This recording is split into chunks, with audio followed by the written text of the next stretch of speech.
Hello everyone.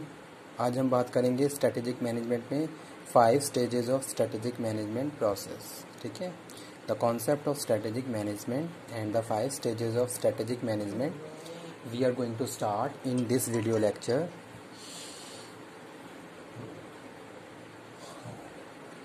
Okay, चलिए start करते हैं।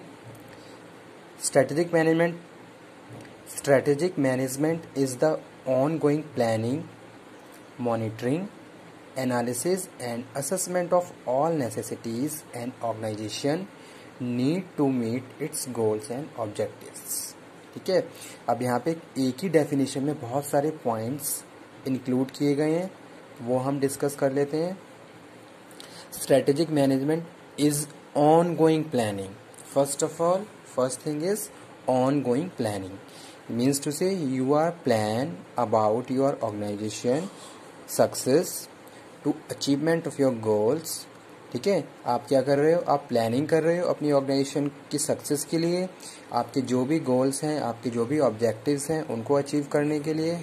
ठीक है, तो आपने क्या करा? आपने क्या करी? डिसीजन मेकिंग करी, आपने प्लानिंग करी, और उस प्लानिंग जो भी आपने डिसीजन लिए हैं, जो भी आपने बिजनेस प्लान रेडी किया है, उसको फिर आप क्या करोगे? एक्शन में लाओगे। ठीक है, तो वो यहाँ पे हम बात कर रहे हैं प्लानिंग एंड मॉनिटरिंग। आप क्या कर रहे हो? पहले आपने स्ट्रेटेजी को एक तरीके से आपने प्लान बनाया, उस प्लान को आपने क्या करा? फिर इम्प्लीमेंट किया। ठीक है, यानी कि स्ट्रेटेजी आपने बनाई, उस स्ट्रेटेजी को आपने क्या करा? इम्प्लीमेंट किया।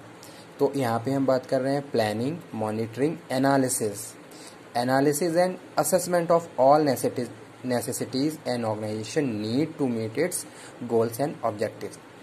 किसी भी एक ऑर्गेनाइजेशन को चलाने के लिए किस बिजनेस प्लान की ज़रूरत है, उसके लिए आप क्या करोगे? ऑर्गेनाइजेशन की एनालिसिस करोगे, रिसोर्सेज की एनालिसिस करोगे, जो भी आपके पास अवेलेबल रिसोर्सेज हैं उनके हिसाब से आप प्लानिंग करोगे, अपने लिए स्ट्रेटजी बनाओगे, उस स्ट्रेटजी को इम्प्लीमेंट करोगे, मॉनिटर करोगे। ठीक है, ताकि आपकी जो भी रिक्वायरमेंट्स हैं, जो भी आपकी नीड्स हैं, वो आप फुलफिल कर लें। तो वो क्या है? That is a concept of strategic management. तो इसीलिए स्ट्रेटेजिक मैनेजमेंट इंक्लूड करता है किसको? प्लानिंग को, डिसीजन मेकिंग को, मॉनिटरिंग को, इवेल्युएशन को, कंट्रोलिंग को। These all are the basic functions of strategic management. ठीक है, जहाँ हम क्या करते हैं? अपनी ऑर्गेनाइजेशन के लिए प्लानिंग करते हैं, ऑर्गेनाइजिंग करते हैं। ठीक है, आपने क्या करा? प्रॉपर प्लान तैयार करा, आपने अपने रिसोर्स को ऑर्गेनाइज करा, आपने जो भी आपने प्लान बनाया है उसको एक्शन में आप लेके आए, फिर आपने क्या करा? असेसमेंट किया, इवेल्युएशन करा, कंट्रोलिंग करी, और फाइनली आपके जो भी ऑब्जेक्टिव्स थे वहाँ तक आप पहुँच गए। तो वो क्या है? Concept of strategic management. ठीक है, strategic management is based around an organisation clear understanding of its mission and vision. Means to say, while we are talking about the strategic management, first of all you have to clear your vision and missions. ठीक है, every organization set their vision and mission. According to their vision and mission, they achieve and run their organisation. अब मैं कोई organisation चला रहा हूँ तो मेरे कोई ना कोई विजन होंगे, मेरे कोई ना कोई मिशन होंगे, मैंने अपनी ऑर्गेनाइजेशन के लिए कोई गोल सेट करे होंगे कि अभी मैं कहाँ स्टैंड कर रहा हूँ और फ्यूचर में मुझे अपनी ऑर्गेनाइजेशन को कहाँ पे लेके जाना है। तो वो यहाँ पे हम बात कर रहे हैं strategic management is based around organisation clear understanding of its vision and mission for where it wants to be in future, value that will guide the action. ठीक है, हम अपनी ऑर्गेनाइजेशन को फ्यूचर में कहाँ देख रहे हैं और हम किस वैल्यू पे काम कर रहे हैं, वो सारे पॉइंट्स यहाँ पे हम इंक्लूड कर रहे हैं स्ट्रेटेजिक मैनेजमेंट में। ठीक है, अब आ जाते हैं 5 स्टेजेस पे। कौन कौन से 5 स्टेजेस हैं? फर्स्ट वन है assessing the organisation current strategic direction. ठीक है, अब पहला स्टेप क्या है? Assessing the organisation current strategic direction. Current में आपकी ऑर्गेनाइजेशन पहला स्टेज क्या है कि पहले अपने ऑर्गेनाइजेशन को आप प्रॉपरली आप क्या करोगे? स्टडी करोगे एक तरीके से।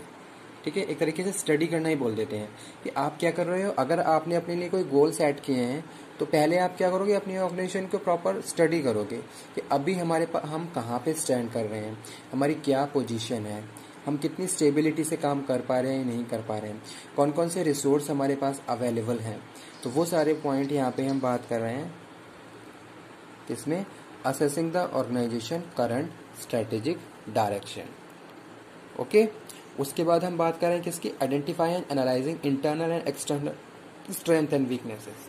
ठीक है, फिर हम क्या करेंगे, अपनी इंटरनल और एक्सटर्नल स्ट्रेंथ और वीकनेसेस को रिकॉग्नाइज करेंगे कि हमारी क्या स्ट्रेंथ है, कहाँ हमारी वीकनेसेस हैं, कौन कौन सी स्ट्रेंथ हमारे लिए एज अ हम उन्हें कॉम्पिटिटिव एडवांटेज की तरह गेन कर सकते हैं, और कौन कौन सी ऐसे वीकनेसेस हैं जो हमारे ऑर्गेनाइजेशन में सक्सेस में बैरियर का काम कर रही हैं। ठीक है, तो ये क्या है, सेकंड स्टेज। इस स्टेज पे ऑर्गेनाइजेशन अपने आप को रिकॉग्नाइज करती है कि हम कहाँ कहाँ बेस्ट परफॉर्म कर पा रहे हैं, उसके पीछे कौन कौन से रीजंस हैं, और कहाँ कहाँ हम बेस्ट परफॉर्म नहीं कर पा रहे हैं, और उसके पीछे क्या रीज़न है जिसकी वजह से हम बेस्ट परफॉर्म नहीं कर पा रहे हैं। यानी कि इन स्ट्रेंथ और वीकनेसेस ऑफ ऑर्गेनाइजेशन। ठीक है, आपने यहाँ पे क्या करा, identify analysing internal and external. Internal organisation में इंटरनली, ठीक है, यानी आप अपनी ऑर्गेनाइजेशन में अपने जो इंटरनल आपका एनवायरनमेंट है वहाँ प्रॉपरली एनालिसिस कर रहे हो, प्लस आपने एक्सटर्नल फैक्टर्स को भी कंसीडर करा। हालांकि ये फैक्टर्स आपकी कंट्रोलिंग में नहीं हैं, लेकिन फिर भी आप उनके हिसाब से अपने आप को रेडी करोगे। इंटरनल में तो हम बात कर सकते हैं कि हाँ, जो भी हमारे पास इंटरनल एनवायरनमेंट है उसको हम चेंज कर सकते हैं, उस पर हमारी कंट्रोलिंग है। ठीक है, लेकिन एक्सटर्नल फैक्टर्स पे हमारी कंट्रोलिंग नहीं है, तो वहाँ पे हम क्या करते हैं, उन फैक्टर्स के हिसाब से अपने आप को चेंज करते हैं। तो वो यहाँ पे हम बात कर रहे हैं internal and external strength and weaknesses. उसके बाद फिर जब हमने सारी चीज़ों को प्रॉपर्ली रिकॉग्नाइज कर लिया, उसके बाद हम क्या करेंगे, फॉर्मुलेटिंग एक्शन प्लान। फिर हम उसके हिसाब से एक्शन प्लान बनाएंगे। ठीक है, आपको ये भी पता चल गया आपकी ऑर्गेनाइजेशन कहाँ स्टैंड कर रही है, आपको अपनी स्ट्रेंथ के बारे में पता चल गया, अपने वीकनेसेस के बारे में पता चल गया अकॉर्डिंग टू योर ऑब्जेक्टिव्स या योर गोल्स। फिर आप उसके बाद उस सिचुएशन के हिसाब से क्या करोगे, अपने लिए एक बेस्ट प्लान फॉर्मुलेट करोगे। ठीक है, उसमें आपने क्या करा, सारी चीज़ों को प्रॉपर कंसीडर करा, allocation resource, allocation of fund. ठीक है, ऑर्गेनाइजिंग आपने प्रॉपरली और प्लानिंग के बाद ऑर्गेनाइजिंग करी। उसके बाद क्या करोगे, एग्जीक्यूट एक्शन प्लान। फिर उस एक्शन प्लान को एग्जीक्यूट कर दोगे। ठीक है, यानी कि एक्शन में आप लेकर आ जाओगे, यानी कि जो भी ड्यूटीज़ जिसको असाइन की गई सबने अपनी टास्क परफॉर्म करने शुरू कर दिए।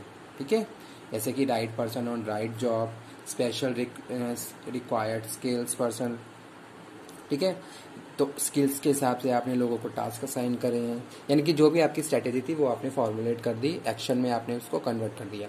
फिर उसके बाद जो फिफ्थ स्टेज है वो है evaluating what degree action plan have been successful, यानी कि कितना प्लान आपका सक्सेसफुल हो पा रहा है वो आप क्या करोगे, इवेल्युएट करोगे। ठीक है, अब ऐसा नहीं है कि आपने बस प्लान फॉर्मुलेट करके इम्प्लीमेंट कर दिया और छोड़ दिया, आप टाइम टू टाइम उसको ये टेस्ट करके देखते रहोगे, एक इवेल्युएट करके देखते रहोगे, और साथ के साथ आप कंट्रोल करके देखते रहोगे कि जो हमने प्लान अपने लिए बनाया है हम उसी डायरेक्शन में मूव कर रहे हैं या नहीं कर रहे हैं। जहाँ जहाँ चेंजेस कंट्रोलिंग की रिक्वायरमेंट होती है वहाँ आप कंट्रोल करते हुए आगे अपनी डायरेक्शन में बढ़ते रहते हो। ठीक है, तो ये था 5 स्टेजेस ऑफ स्ट्रेटेजिक मैनेजमेंट का process. Okay, thank you very much.